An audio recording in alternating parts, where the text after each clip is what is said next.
Hey, what's going on YouTube? It's Brett James back again with another video, and today we got Around the NBA Part 2. Last time I did a video, it was opening night. I'm going to hit on some topics that stood out to me during the first week of the regular season. And as always, man, let's just stop wasting time and let's hop right into the video. Alright, first thing I definitely want to discuss, we got a banger to start off the year. We got an absolutely fantastic showing from Kyrie Irving in his Brooklyn Nets debut against the Timberwolves. It ended up in losing fashion in overtime, where the Minnesota Timberwolves ended up beating the Brooklyn Nets by 1 point actually, but Kyrie Irving in his debut dropped 50 points. I was not expecting that. We all knew that Kyrie Irving was going to have a significantly larger load to carry in Brooklyn than he did in Boston, just because he had actually other good players around him in Boston, even though that didn't work out.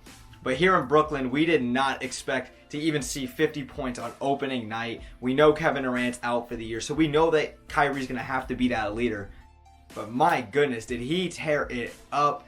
Granted, like I said, it came in losing fashion. Sucks for the Nets in his debut. But the Brooklyn Nets definitely showed out, and I was really impressed with that. Alright, I think another thing that caught people off by surprise was the Phoenix Suns so far. Granted, we know the Suns aren't making the playoffs, but do they look like a legitimate NBA team this year already? Granted, it's the first week. They're 2-2 right now, but they just lost to Utah by 1. They lost to Denver by 1. And then they win and beat the Los Angeles Clippers without Ricky Rubio and DeAndre Ayton, who's actually suspended for 25 games. The Suns are actually balling right now.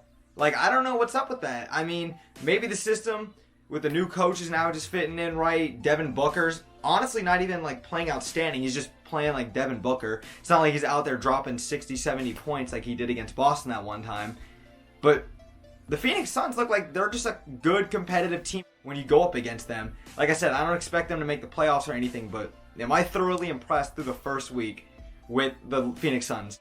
Alright, now this wasn't like an individual performance specifically or a team thing. This was just like, this highlight was ridiculous. We all know Derrick Jones Jr., former dunk contest participant. We all know that man can elevate. He plays for the Miami Heat.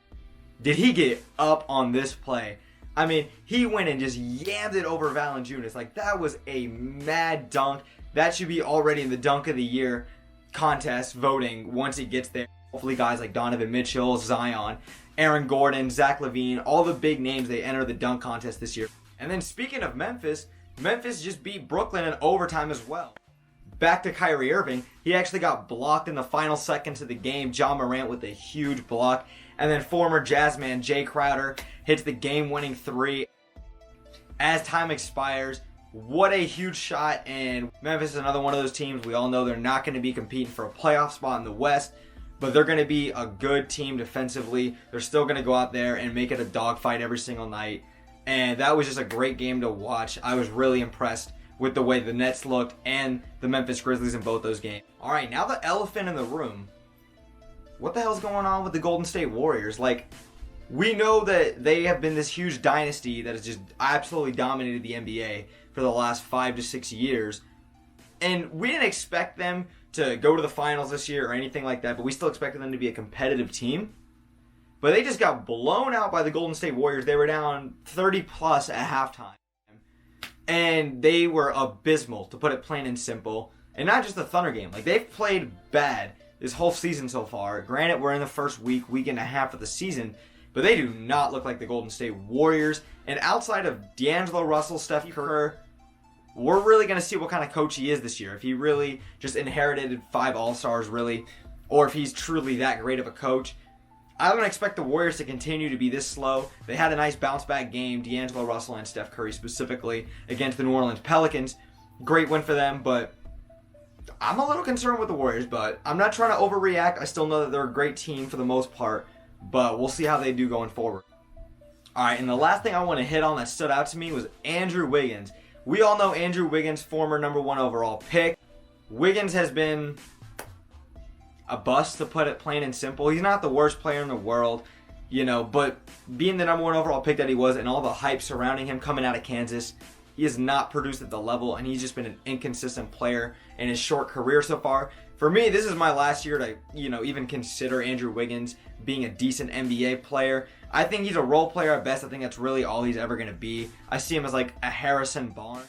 Andrew Wiggins took off against the Heat. He went off in the fourth quarter, scoring 16 points, and he absolutely dominated. I hope I can see some more high-level performances from Andrew Wiggins, because we know Cat can't just carry the load. Minnesota's not making the playoffs either, but they're still going to be a competitive team in the West, I think, and I'm really impressed with Andrew Wiggins that game.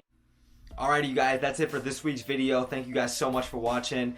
That's Around the NBA Part 2. I'll have a Part 3 coming out sometime next week. Let me know what you guys still think about the channel, any improvements you guys want me to see.